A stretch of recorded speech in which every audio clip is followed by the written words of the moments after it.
시작. 천국을 캐내는 사람들. 마태복음 13장 44절입니다. 시작. 천국은 마치 밭에 감추인 보화 같으니 사람이 이를 발견한 후 숨겨두고 기뻐하며 돌아가서 자기의 소유를 다 팔아 그 밭을 사느니라. 아멘. 영화 블라인드 사이드가 있습니다. 실화를 바탕으로 한 감동적인 이야기입니다. 이 영화의 주인공인 마이클 오원은 어린 시절 가난과 방치 속에 살아온 흑인 소년이었습니다. 제대로 보호받지도 못했고 집도 없이 제대로 된 교육도 받지 못한 채 살아오게 되었습니다. 사람들의 눈에는 이미 끝난 인생, 소망 없는 인생, 방치된 인생, 문제아처럼 보였습니다. 그런데 어느 날 독실한 그리스도인이었던 한 여인 리앤 투오이가 추운 밤 길거리를 걷고 있는 마이클을 보게 됩니다. 많은 사람들은 그 소년을 지나갔지만 그녀 안에 알 수 없는 끌림이 느껴졌고 결국 그를 집에 데려오게 됩니다. 수많은 사람들이 막아섭니다. 아니 그런 사람을 데려오면 어떡하겠냐고. 근데 그녀는 마음속에 주신 하나님의 감동을 따라 그를 가족으로 품고 자녀처럼 함께 살기로 결단합니다. 시간이 지나면서 리에는 마이클 안에 남다른 특별한 재능이 있다는 것을 발견하게 됩니다. 그것은 바로 보호 본능입니다. 누군가를 지키고 보호하는 것에 어떤 강한 집착이 있었고 그것이 하나님 주신 특별한 재능이었음을 발견하게 되었던 것이죠. 이후에 마이클은 그 재능을 꽃피우면서 세계적인 럭비 선수로 성장하게 됩니다. 마이클이 인생의 방향을 잡지 못하고 방황하고 있었을 때에도 이미 그 안에는 어마어마한 잠재력이 재능이 있었습니다. 다만 그것이 발견되고 자라나고 열매 맺기까지 한 사람의 믿음과 사랑 그리고 헌신적인 대가 지불이 필요했습니다. 겉으로 보면 마이클이라는 한 사람을 리엔이 품어주었고 한 여인을 통해 마이클이 엄청난 은혜를 입은 것처럼 보이는데요. 영화 속에 리엔이 이렇게 대사를 합니다. 사람들은 제가 이 아이 마이클의 인생을 바꾸었다고 말합니다. 하지만 틀렸어요. 마이클이 제 인생을 바꾸고 있어요. 이 아이를 만나기 전에는 제가 얼마나 좁은 세상에 갇혀 있었는지 진정한 용기와 사랑이 무엇인지 저는 알지 못했습니다. 이 리엔의 말이 저에게 깊은 울림을 주었습니다. 한 사람 안에 있는 잠재력과 가능성을 바라보고 그 잠재력을 일깨워주기 위해 헌신하는 그 섬김은 그저 그 헌신을 받는 사람에게만 유익이 되는 것이 아니라는 것입니다. 그 일을 하는 사람에게도 엄청난 성장과 확장을 가져온다는 것이죠. 한 영혼을 품는 시간 속에서 자기 안에 좁은 마음이 깨어지고 사랑이 넓어지며 진짜 용기가 무엇인지 배우게 된다는 것입니다. 영화 제목 블라인드 사이드는 원래 미식 축구에서 보이지 않는 사각지대를 의미합니다. 그러니까 눈에 들어오지 않아 놓치기 쉬운 영역이죠. 마치 이 등 뒤에 있으면 가까이 있어도 보이지 않고 놓치게 되는 것과 같습니다. 오늘 본문에서 예수님 이렇게 말씀하시죠. 천국은 마치 밭에 감추인 보화와 같다. 우리의 인생에도 영적인 블라인드 사이드가 있음을 예수님 알려주시는 거예요. 우리가 놓치고 있지만 가까운 곳에 귀한 보화가 있고 우리가 그것을 발견하고 소유해야 한다고 예수님은 이 천국의 비유를 통해 우리에게 말씀하고 계신 것입니다. 우리 한번 첫 번째 말씀 한번 읽어보시겠습니다. 시작. 내 안에 있는 보화를 발견하신 예수님. 이찬이 고마워요. 우리 마태복음 13장 44절 시작. 천국은 마치 밭에 감추인 보화와 같으니 사람이 이를 발견한 후 숨겨두고 기뻐하며 돌아가서 자기의 소유를 다 같이 다가라 그 밭을 사느니라. 아멘. 예수님이 말씀하신 비유 속의 이야기는 이렇습니다. 한 밭이 있습니다. 근데 그 밭은 버려진 밭처럼 보였습니다. 아마도 그 땅의 주인은 있었던 것 같습니다. 그러나 알 수 없는 이유로 오랜 시간 방치되었기 때문에 그 밭에 잡초가 무성했고요, 땅은 딱딱하게 굳어 있었습니다. 겉으로 보기에는 가치가 없는 땅, 메마른 땅, 밭이라고 부르기도 어려운 상태였던 것입니다. 그런데 어떤 사람이 그 밭을 갈다가 그 안에 감추어진 보화를 발견하게 됩니다. 그 순간 그 사람 안에 밭을 바라보는 시선이 완전히 달라지게 됩니다. 이전에는 뭐 이런 밭이 다 있어 그렇게 갈았는데요, 이제 그 안에 있는 보화를 발견하고 기쁨으로 완전히 잠식되어 집으로 돌아갑니다. 그리고 집 안에 있는 모든 소유를 팔아 자산을 마련하여 그 밭을 사게 됩니다. 왜 그 밭을 샀을까요? 그 밭에 무언가 경제적인 어떤 가망성이 있었기 때문일까요? 그가 그 밭을 산 이유는 그 안에 감추어진 보화를 발견했기 때문입니다. 우리는 이 비유를 읽으면서 천국이 이처럼 가치 있는 것이구나, 우리가 천국에 들어갈 수 있다면 우리의 전부를 다 팔아도 아깝지 않겠구나, 이렇게 여깁니다. 그런데 여러분, 이 비유는 우리가 장차 가게 될 천국에 대한 이야기 이전에 먼저 예수님과 우리의 이야기입니다. 왜 그렇습니까? 우리가 바로 그러한 밭과 같은 존재였기 때문에 그렇습니다. 거칠고 황폐하고 가치 없어 보이는 땅이었습니다. 죄로 인해 황폐화되었고 여러 가지 상처와 아픔으로 인해 굳어진 땅이었습니다. 실패와 수치로 인해, 연약함으로 인해 가치 없다고 여겨지는 땅, 그것이 바로 우리의 모습이었던 것입니다. 그런데 예수님은 바로 그 버려진 땅 안에서 보화를 발견하십니다. 그저 겉으로 드러난 우리의 연약함만 보시는 것이 아니라, 우리의 실패만 바라보시는 것이 아니라, 우리의 죄와 무너짐만을 보시는 것이 아니라 우리 안에 감추어진 보화를 발견하셨습니다. 그리고 그 보화를 발견하셨을 때 예수님 뛸 듯이 기뻐하셨습니다. 그리고 자신의 전부를 팔아 우리라는 인생의 밭을 사셨습니다. 주님은 이 밭에 감추인 보화의 비유를 통해 우리에게 이렇게 말씀하십니다.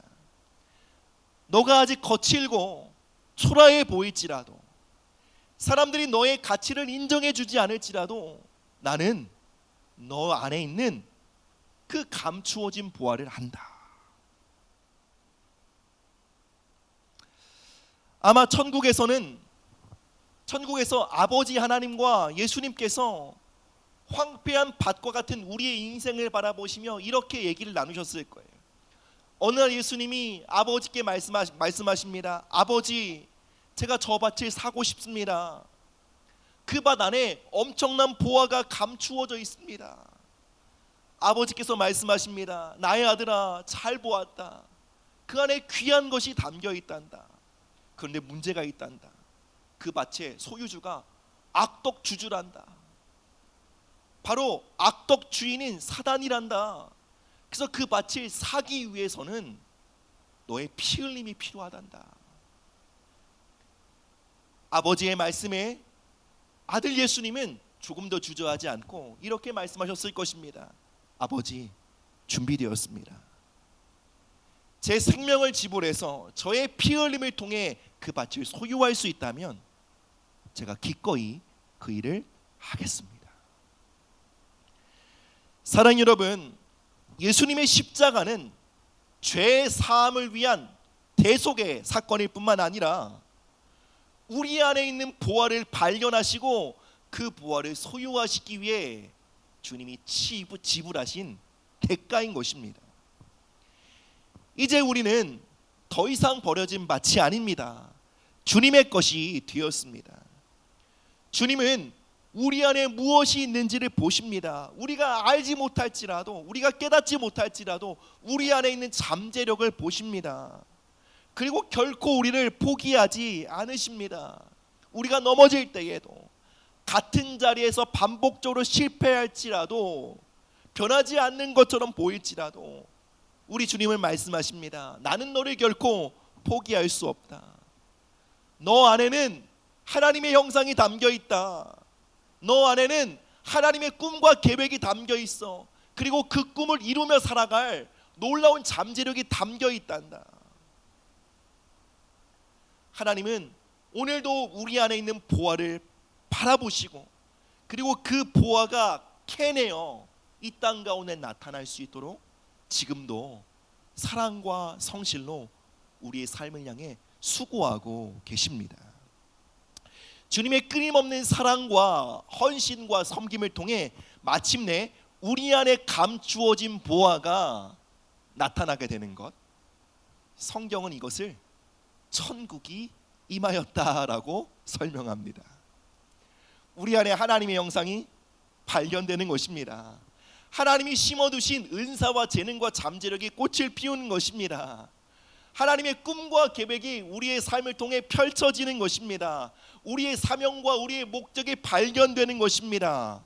성경은 하나님의 나라가, 천국이 이러한 방식으로 이 세상 가운데 나타난다고 증거하고 있는 것입니다.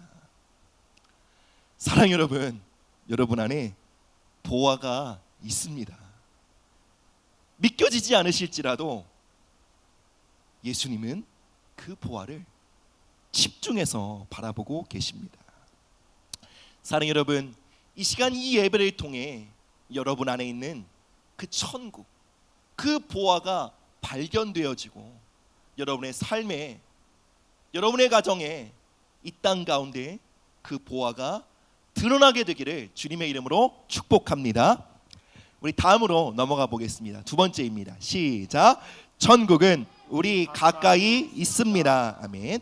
마태복음 4장 17절 함께 있습니다.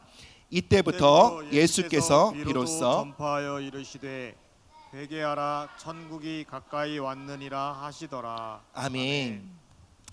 밭에 감추인 보화의 이야기는 예수님과 우리의 이야기라고 말씀을 드렸어요. 그런데 이 스토리는 예수님과 우리의 이야기로 끝나는 것이 아니라 예수님의 그 사랑을 받은 우리를 이제 예수님은 파송하십니다. 이제 우리가 누군가 안에 감추어진 보화를 발견하고 그 보화를 캐내는 사람으로 우리를 부르고 계신 것입니다. 그리고 우리가 이 부르심과 사명을 감당하기 위해서, 즉 우리 주변 안에 있는 사람들, 그리고 그 안에 있는 보화를 발견하여 캐내기 위해 필요한 것이 바로 관점의 변화입니다. 예수님 이렇게 말씀하셨죠. 회개하라. 여기서 회개는 죄를 뉘우치라는 뜻만이 아닙니다. 원어로 메타노이아, 생각과 관점과 시선을 바꾸라는 뜻입니다. 왜 우리의 시각을 바꿔야 합니까? 왜 우리의 관점을 바꿔야 합니까? 천국이 가까이 왔기 때문이라는 것입니다. 천국이 멀리 있는 것이 아니라, 천국은 죽어서만 가는 곳이 아니라 이미 우리 가까이에 와 있다는 것입니다. 그런데 문제는 무엇입니까? 그 천국이 우리가 기대하는 모습으로 우리에게 발견되지 않을 때가 많다는 것입니다. 그래서 우리가 생각지 못한 모습으로 우리의 삶의 방문에 있는 천국을 발견하고 소유하기 위해 예수님 무엇이 필요하다고요? 회개해야 된다는 거예요. 우리의 관점을 바꾸어야 한다는 것입니다. 사랑 여러분, 우리 주변에는 언제나 메마르고 거친 인생들이 있습니다. 상처가 많아서 말이 거칠고요, 사랑받지 못해 늘 방어적이고요, 마음속 깊은 고통 때문에 사람들을 불편하게 만드는 사람들, 언제나 우리 주변에 있기 마련입니다. 가까이 하면 피곤한 사람들이요, 자꾸 상처받게 되는 사람들, 이해도 되지 않고 마음 문을 닫게 만드는 그러한 사람들입니다. 그런 사람들을 볼 때 우리는 쉽게 판단합니다. 저 사람 왜 그럴까? 저 사람은 답이 없다. 저 사람은 변하지 않을 거야. 그렇게 쉽게 말하며 마치 그 사람을 다 안다는 듯이 말합니다. 그런데 여러분, 그것이 바로 우리의 영적인 블라인드 사이드, 사각지대일 수 있습니다. 가까이 있지만 보지 못하는 것이 있다는 것입니다. 우린 사람의 문제를 쉽게 봅니다. 그 사람의 거친 말투, 무례함, 잘못된 행동들 쉽게 봅니다. 조금 더 깊이 있는 사람들은 그가 왜 이렇게 거칠게 행동하는지를 이해합니다. 이 안에 이런 상처와 아픔이 있기 때문에 이렇게 삐뚤어지게 행동하는구나, 이해할 수 있을지 모릅니다.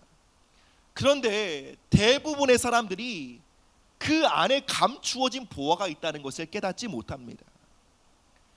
그래서 주님 말씀하시는 거예요. 너희가 회개해야 한다. 주변 사람들이 문제가 아니라 너희가 회개해야 된다. 나는 그 사람 안에 있는 보화를 발견하고 캐내라고 너희를 보내었다. 그들은 너희 인생의 짐짝이 아니다. 그들은 너희 인생에 발견해야 할 천국이다. 그러니 회개하라 라고 말씀하시는 것입니다. 내가 불편하게 여기는 그 사람 안에 내가 감추어둔 보화가 있다. 내가 포기하고 싶은 그 인생 안에 내가 심어둔 천국이 있다. 우리 주님 말씀하십니다. 사랑 여러분, 천국은 번쩍번쩍이는 사람에게만 있는 것이 아닙니다. 천국은 때로는 거칠고 투박하고 초라해 보이고 무너진 사람 안에 감추어져 있습니다. 예수님은 바로 그러한 천국을 보셨던 것입니다. 바로 세리 안에 있는 천국을 보셨습니다. 창녀 안에 있는 보화를 발견하셨습니다. 예수님은 병든 자들 안에서 천국을 발견하셨습니다. 당대의 사람들이 무시하고 외면하는 사람들 안에 귀한 보석들을 발견하셨습니다. 심지어 악한 영에 눌린 사람들 안에서도 회복될 하나님의 영광을 바라보셨던 것입니다. 그 밭에 감추인 보화를 발견하시고 그 밭을 사기 위해 전부를 지불하시고, 그리고 그 안에 감추어진 보화를 캐내어 이 땅 가운데 나타나게 하는 것, 여러분, 이것이 바로 예수님의 영광이요 기쁨이었습니다. 그리고 예수님은 자신이 누렸던 이 기쁨과 영광을 우리와 함께 나누길 원하십니다. 그렇다면 문제는 이것이죠. 우리에게도 예수님과 같은 눈이 있느냐라는 것입니다. 예수님처럼 영혼들 안에 감추어진 그 보화를 발견할 수 있는 눈이 있느냐, 그리고 그 눈을 갖기를 소원하느냐, 그 갈망이 우리 안에 있느냐는 것입니다. 여러분, 한 사람 안에 있는 그 감추어진 보화를 발견하는 것은 쉽지 않습니다. 쉽지 않은 게 아니라 불가능한 일입니다. 왜 그렇습니까? 그 밭에 감추어진 보화를 발견하기 전에 우리 무엇을 만납니까? 흙과 먼지를 만집니다. 그의 상처를 만나고 그의 연약함을 먼저 대면해야 합니다. 불편함을 겪는 상황들을 통과해야 합니다. 그 흙과 먼지를 만지고 직면하는 그 상황 속에서도 그 사람 안에 있는 보화를 놓치지 않으려면 여러분, 우리에게는 지속적이고 반복적인 회개가 필요합니다. 지속적으로요. 한 번으로 되지 않아요. 그 사람을 향한 나의 생각과 나의 판단을 내려놓는 지속적인 회개가 필요해요. 그리고 주님의 시선과 연합하려는 그 돌이킴이 반복적으로 필요합니다. 그게 아니고선 우리는 어느 순간 그 보화를 놓쳐버리고 잃어버리게 됩니다. 여러분, 겉으로 드러난 밭의 모습은 누구나 볼 수 있습니다.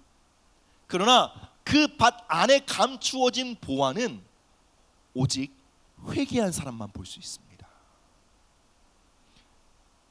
여러분, 남편 안에 있는 보화는 회개한 아내들만 볼 수 있습니다. 여러분, 아내 안에 있는 보화는 회개한 남편만이 볼 수 있다고요. 여러분, 자녀들 안에 있는 보화는 회개한 부모님들만이 발견하게 됩니다. 여러분, 부모님들 안에 있는 보화는 회개의 심령을 가진 자녀들만이 발견하게 됩니다.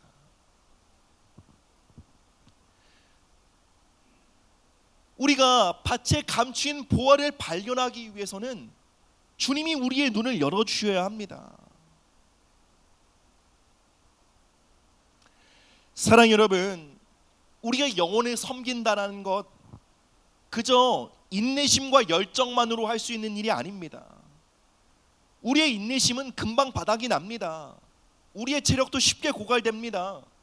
조금만 지나면 번아웃이 찾아옵니다. 여러분, 우리가 어떻게 지치지 않고 영혼을 섬길 수 있는 동력을 얻게 될까요? 그것은 바로 그 영혼 안에 있는 보화를 발견하는 데서 시작됩니다. 여러분, 우리는 내가 오랜 시간 수고했지만 그 사람은 달라지는 게 없어, 그래서 지쳤다고 말합니다. 이 사람에게 아무런 열매가 나타나지 않아, 그래서 주저앉았다고 말합니다. 그러나 여러분, 우리가 정말로 지치고 소진한 이유는 그 안에 있는 보화를 놓쳐버렸기 때문일 수 있습니다. 우리가 그 안에 있는 보화를 발견할 수 있다면 다시 일어날 수 있습니다. 다시 소망을 품을 수 있습니다. 다시 달려갈 수 있는 힘을 얻게 됩니다. 사랑하는 여러분, 이 시간 우리 모두에게 이러한 회개의 심령이 임하기를 축복합니다. 관점의 변화가 일어나기를 축복합니다. 이 시간 주님께서 친히 여러분의 두 눈에 안수하여 주심으로 우리의 눈을 열어주셔서 사람들 안에 감추어진 보화를 발견하게 되시기를 축복합니다. 여러분의 남편과 아내, 여러분의 자녀들, 그리고 우리의 형제 자매들 안에 있는 그 보화를 발견하게 되시기를 주님의 이름으로 축복합니다. 우리 마지막으로 함께 넘어가 보도록 하겠습니다.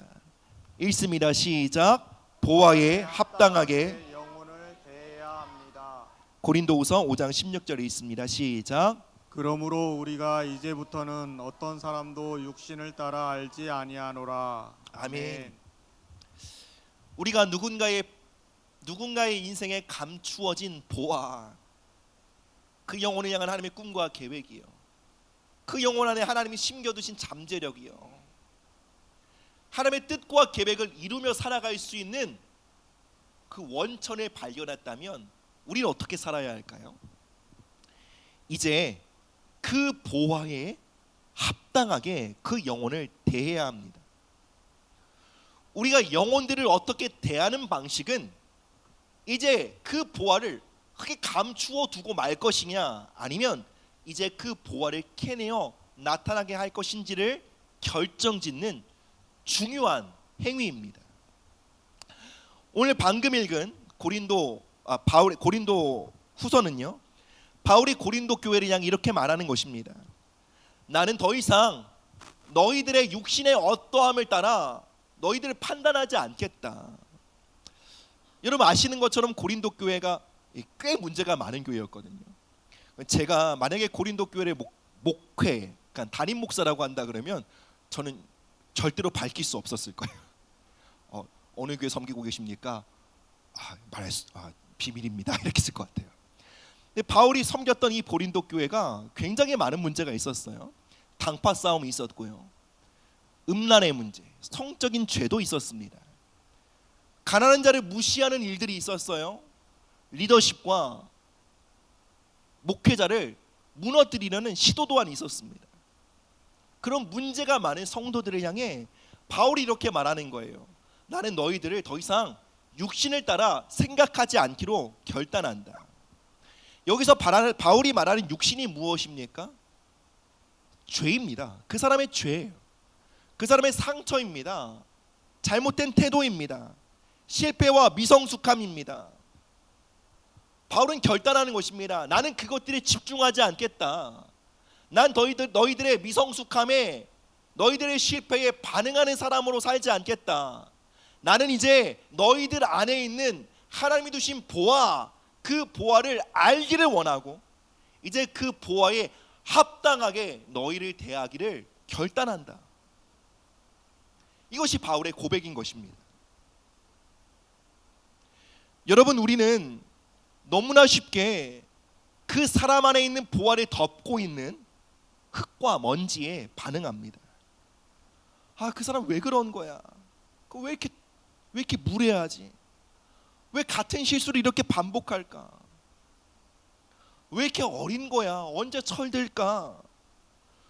우린 흙과 먼지를 바라보고 그것에 반응합니다.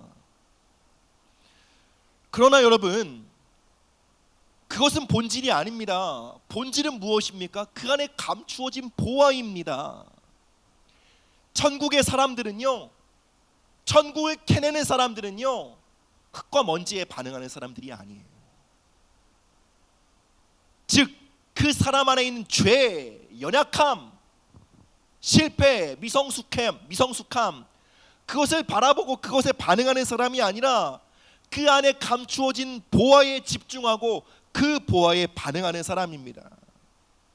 그 사람이 지금 연약할지라도 그 사람 안에 있는 보화를 발견하고 그를 보화라고 부르며 그를 보화로 대하는 사람, 이 사람이 바로 천국의 사람입니다. 아직 그 안에 하나님이 주신 꿈과 재능과 잠재력이 드러나지 않았지만, 여전히 실패하고 넘어지고 있지만, 여전히 미성숙함 가운데 있지만, 그 사람 안에 있는 하나님의 형상과 가능성과 그 안에 심겨진 말씀과 하나님의 꿈과 계획을 집중하고 그것을 말해주고 그것이 꼽힐 수 있도록 기대해주고 함께 기도하며 끝까지 그 안에 있는 보화를 바라보며 그 영혼을 존중해주는 것, 여러분, 바로 이 사람이 천국의 보화를 캐내는 사람입니다.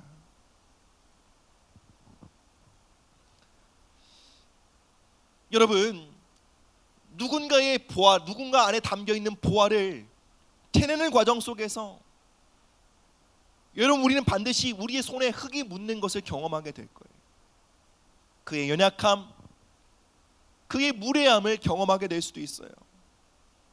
때로는 깊은 상처와 미성숙함을 마주할 수 있습니다. 그런 상대방의 육신을 마주하고 있는 상황 속에서도 그 영혼 안에 있는 보화를 놓치지 않고 집중하여 바라보는 눈을 우리는 믿음이라고 합니다. 히브리서는 믿음이 가진 힘에 대해 이렇게 말합니다. 믿음은 우리가 어떤 것을 주목하여 바라보는 것을 실체화되게 만드는 능력을 갖고 있다. 즉, 우리가 상대방의 흙을 바라보고 그를 흙처럼 대하면 상대방이 어떻게 된다고요? 더 흙처럼 살아가게 된다는 거예요. 그러나 그가 비록 내가 그 사람의 흙과 먼지를 마주하고 있는 상황 속에서도 그 사람 안에 있는 보화를 집중하고요, 그 보화를 존중하고 그 보화에 합당하게 그 사람을 대하면 어떻게 된다고요? 그 안에 감추어진 보화가 점점점 드러나게 된다는 거예요. 그 사람의 연약함 속에서도 그 안에 있는 보화를 집중함으로 그 보화를 캐내는 능력, 이 믿음을 다른 말로 하면 우리는 영권이라고 합니다. 영권. 요즘 말로는 영향력이라고 합니다. 여러분, 이것이 바로 예수님이 가지신 영권의 비밀입니다. 이것이 바로 예수님이 가지신 영향력의 비결입니다. 예수님 우리를 그렇게 대하셨습니다. 우리가 아직 죄인 되었을 때에도, 우리가 아직 거칠고 초라해 보였을 때도 우리를 정지와 판단의 대상으로 주목하지 않으셨습니다. 예수님은 우리 안에 잠재되어 있는 하나님의 형상을 주목하셨습니다. 우리를 통해 나타날 하나님의 영광을 바라보셨습니다. 그것에 주목하시고 우리를 끝까지 사랑하셨어요. 우리를 끝까지 기다리셨습니다. 우리를 끝까지 포기하지 않으셨어요. 우리를 끝까지 품어 안으셨습니다. 우리 끝까지 섬기셨습니다. 주님은 그러한 방식으로 오늘도 우리 안에 있는 보화를 캐내십니다. 이러한 방식으로 우리를 변화시켜 가십니다.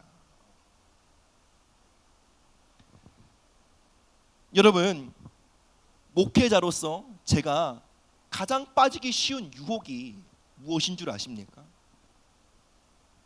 바로 여러분의 육신을 따라 여러분의 판단하게 되는 유혹이에요. 솔직히 말하면 저 답답할 때가 있습니다. 화도 나고 못마땅할 때도 있습니다. 그리고 제 안에 있는 못마땅함, 불만족을 당연하게 여길 때가 많습니다. 이러한 느낌이, 이러한 생각과 판단이 옳게 느껴집니다. 그런데 그때마다 주님 말씀하십니다. 너가 회개해야 해. 그 사람의 잘못된 태도가 중요한 게 아닌 너가 회개해야 해. 그것은 나의 시선이 아니야. 난 그 영혼을 그렇게 바라보지 않아. 제가 한 번에 아멘 할까요? 이게 쉽지가 않아요. 그래도 제 시선을 고집합니다. 주님, 이거 좀 너무하잖아요. 이거 너무 잘못된 태도잖아요. 어떻게 사람이 이럴 수 있어요? 저의 생각과 저의 판단을 다시 고집합니다. 그러면 주님이 다시 말씀하십니다. 나는 그 안에 있는 보화를 본다. 너는 흙과 먼지를 주목할지언정 나는 그 안에 있는 보화를 주목한단다.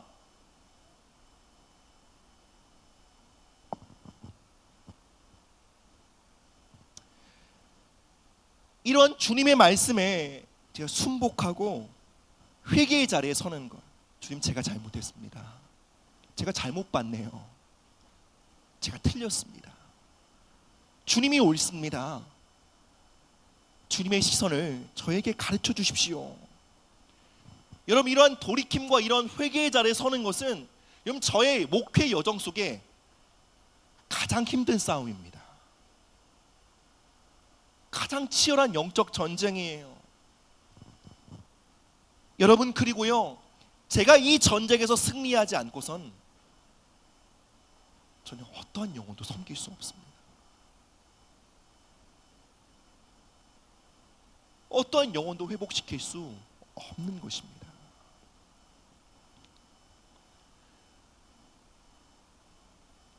이 밭에 감추인 보화의 이야기에 나오는 주인공은 그 보화를 캐내어 소유하기 위해 전 재산을 팔았다고 말합니다.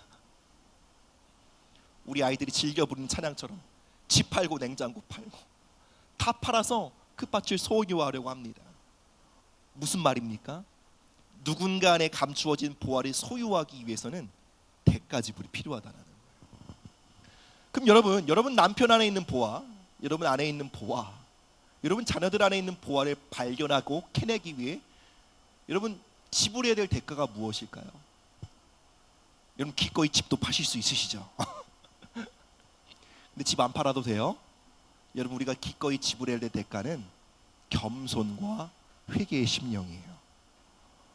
와, 내게 더 힘들어요. 우리가 겸손과 회개의 심령을 지불하지 않으면 우린 그 천국을 소유할 수 없어요. 바로 주님 앞에 이렇게 고백하는 거예요. 주님, 제가 틀렸습니다. 제가 잘못 봤습니다.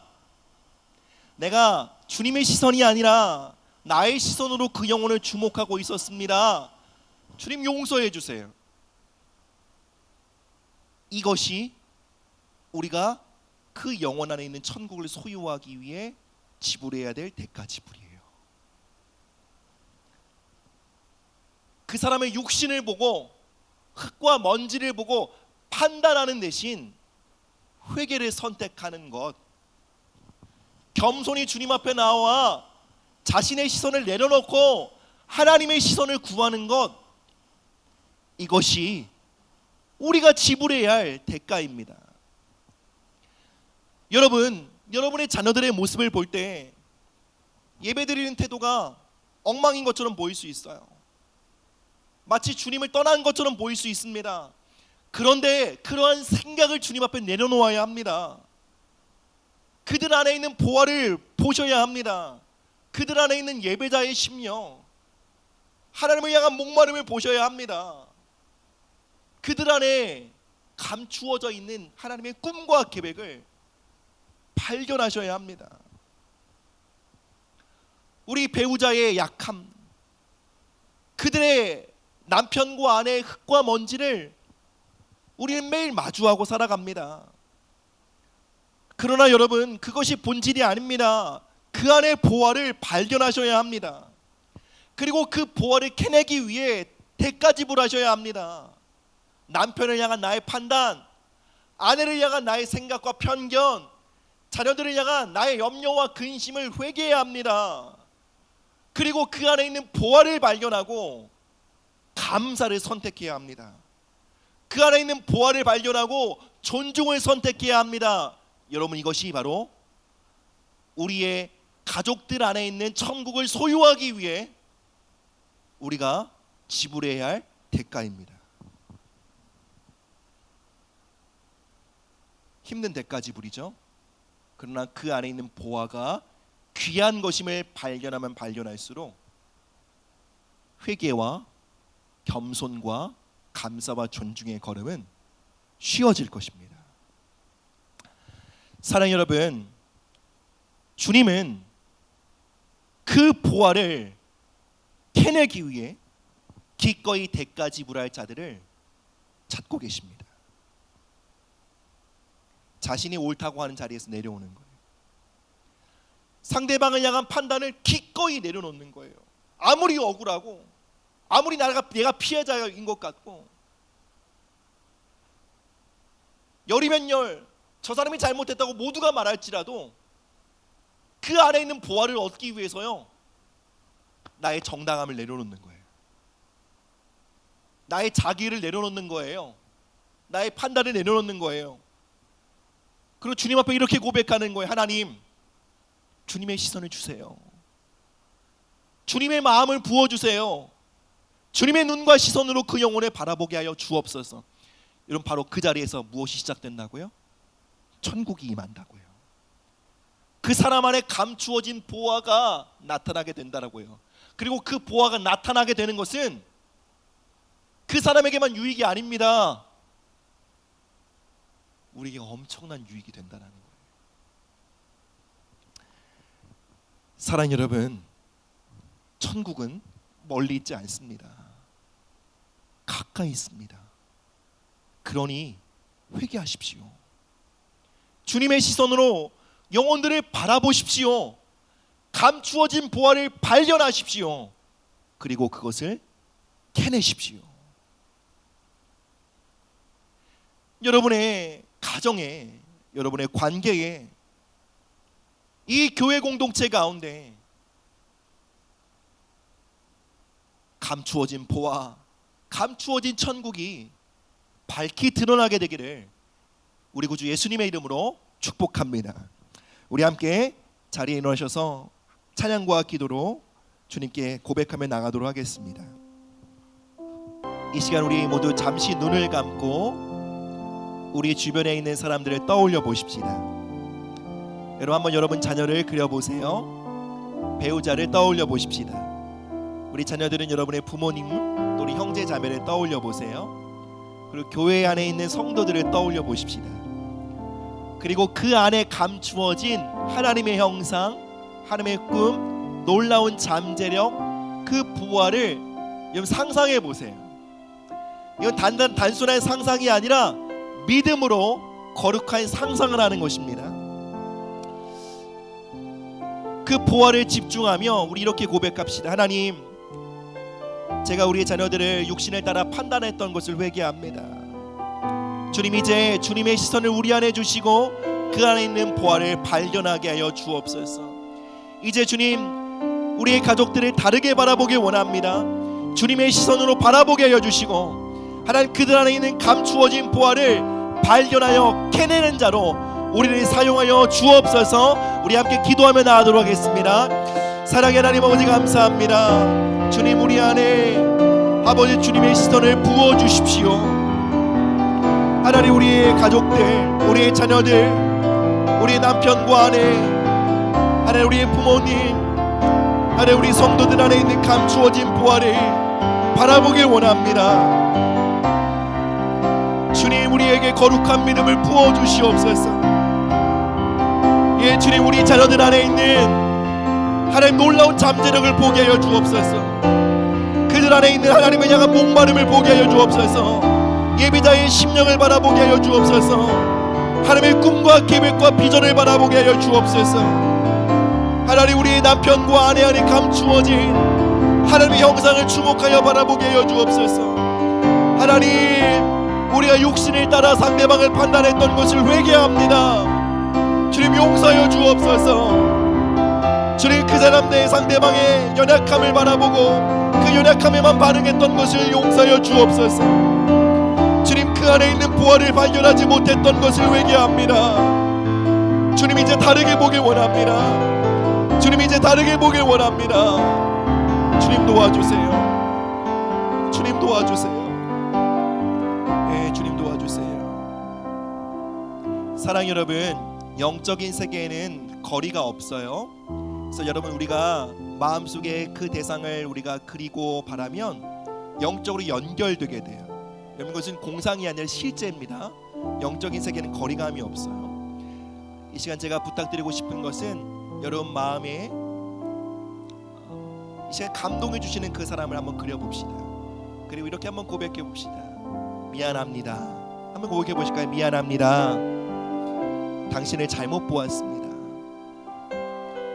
당신 안에 감추어진 보화가 있었습니다. 제가 그것을 보지 못했습니다. 저를 용서해 주십시오. 이제 당신을 그 보화에 합당하게 사랑하며 가치 있게 여기며 기대하며 존중하겠습니다. 아멘. 제가 기도하겠습니다. 주님, 이 시간 이 예배를 통해 우리의 닫혀진 눈을 열어주셔서 감사합니다. 상대방의 상처와 연약함, 실패를 끊임없이 주목하며 그것에 반응했던 삶을 회개합니다.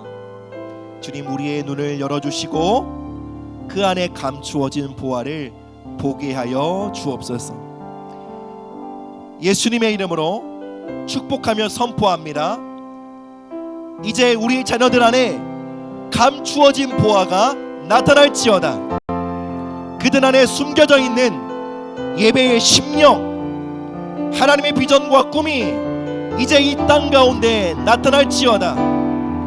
우리의 남편과 아내 안에 감추어져 있는 하나님의 형상이 나타날지어다. 우리의 가정에 천국이 임할지어다. 우리가 만나는 모든 영혼들 안에 감추어진 보화가 나타나게 하시고 우리의 삶을 통해 하나님의 나라가 이 땅 가운데 임할지어다. 주님, 감사합니다. 오늘 우리의 시선을 바꾸시고 오늘 우리의 삶에 천국을 나타내시니 감사합니다. 하나님, 이 새롭게 시작하는 한 주 그 보화를 캐내어 소유함으로 천국의 기쁨을 누리는 우리 모든 성도들이 되게 하여 주옵소서. 예수 그리스도의 이름으로 기도드립니다. 아멘.